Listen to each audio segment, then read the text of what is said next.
Hello, Vindali. How are you? I am doing well. Nice to meet you again, Lauren. Yeah, nice to meet you too. Thanks for joining in this call. You had such a great story when you and I met that you shared with me that I wanted to bring you on simply just for a little bit of inspiration to folks who are just starting in their independent consulting careers because of your very rapid success. And you must be doing something great. So we're going to dive into that. But before we do, I wanted to make sure that you properly introduce yourself. So you are Vindali Vartak. You are based on the East Coast and you work in pricing consulting primarily, but I know you do many things. Why don't you tell everyone a bit about your background prior to becoming an independent consultant and kind of what that transition was like and what you're doing now?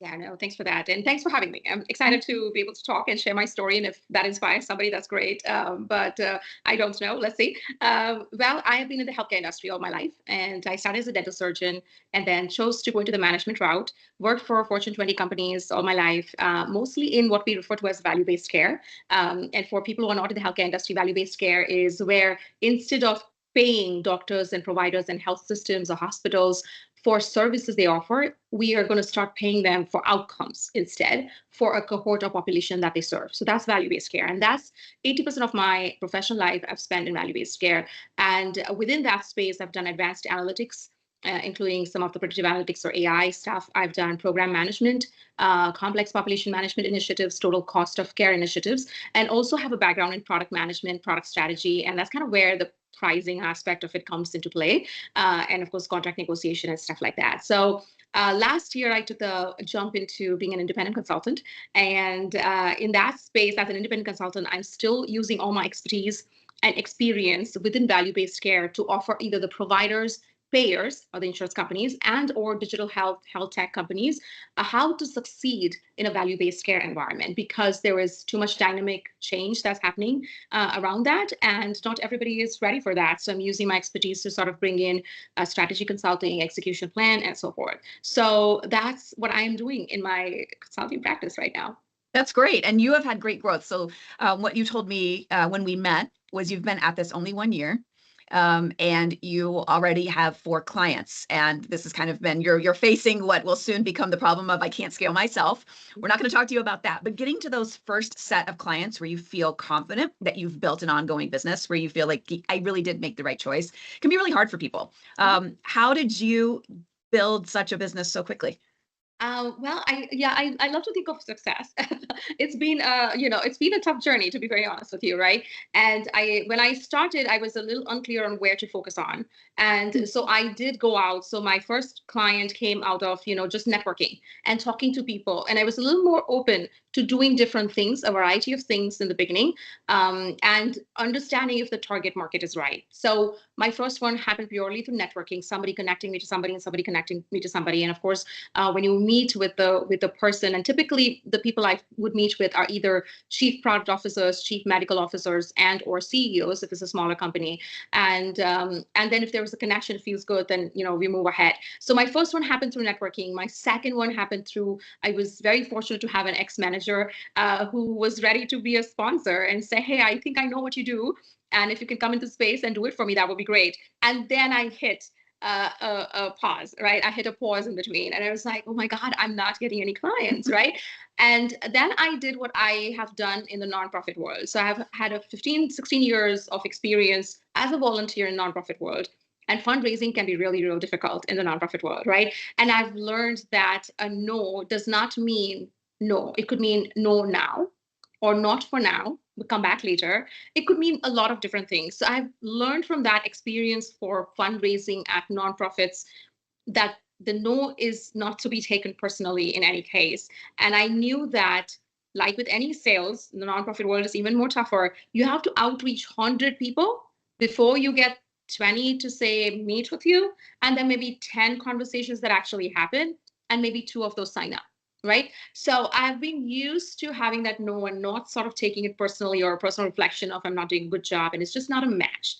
And I've also learned that some things are not a match for a good reason, and it's just sort of pushing you in a different direction. And so sometime in the mid of this year, of my journey as a consultant, I realized I needed to meet with those many people. I literally met with 200, 300 folks on and off. constantly. And my aim was to meet with them, understand if, doesn't not necessarily ask for business, but just understand if there was an opportunity and what are their problems that they're facing and what are things that are doing. And there was also a point where I was getting scared and getting, let me interview for jobs. And actually my sort of third client came from a job opportunity, but all in, and I can share that story too, but all in, it was just, my growth happened through a combination of networking, being flexible in the terms of start dates, end dates, or things that I would be willing to do in my expertise at the same time, and not letting any of the no's be down, just follow through and so forth. So I feel good about it. I really feel good about the fact that I have had 4 clients. But I, of course, like you said, to scale up, it's the next level. It's like, that's going to take something else. So we'll see how that goes. That just takes long-term clients building upon long-term clients building upon long-term clients. I want to go back to what you mentioned about the job interview. So at some point you felt like, you've told me this story, so I'll get to what I thought was just gold about this. And it was the concept of resiliency. So number one, what I heard you say was you approached the client prospecting process like you would in a nonprofit world, where your expectation was 2 yeses from 100 conversations. You weren't thinking 2 conversations gets you 2 or 1. It was 100. So you went in with a different mindset, I think. And I think that's a really important thing for people to take away. The other piece, though, is what about those other 98? And let's talk about resiliency, but what did you do? Because I think you pushed beyond what most people would know to push. And that ultimately led to success. So tell us what you did. Yeah, so a couple of things I've learned is that did make a lot of notes in the conversations, right? Because when you're Okay. talking to so many people, you of course are going to forget what you talked about. And to me, it was important to note certain things that I felt made the connection with the person I was talking for. It may not be an opportunity at that point in time, but there was something that struck me in that conversation as either an opportunity and or a place where they could either use help or would need help, whether now or later in their businesses, right? So the one thing I've done is kept quite a bit of notes in just those conversations. The second thing I've noticed is that I have given time to some of the folks without asking for a job or a contract. So I will sit with you for 2, 3 hours. I have no problem with that. Like, let's just, I don't think you need me right now, but if there is a piece that you feel, or you can't pay me, because there's so many startups themselves that need the services but can't pay me. So I can give you 2, 3 hours if you want to just sign an NDA, whatever that's needed, and I can give you a few pointers here and there, and that should be good enough for you to carry on 6, 7 months or whatever it is, right? And then you come back if you need to.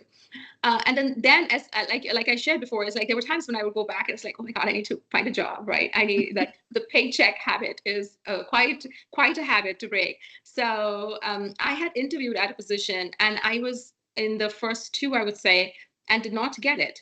But I knew the conversation. I liked the company. I liked the people I talked to there a lot.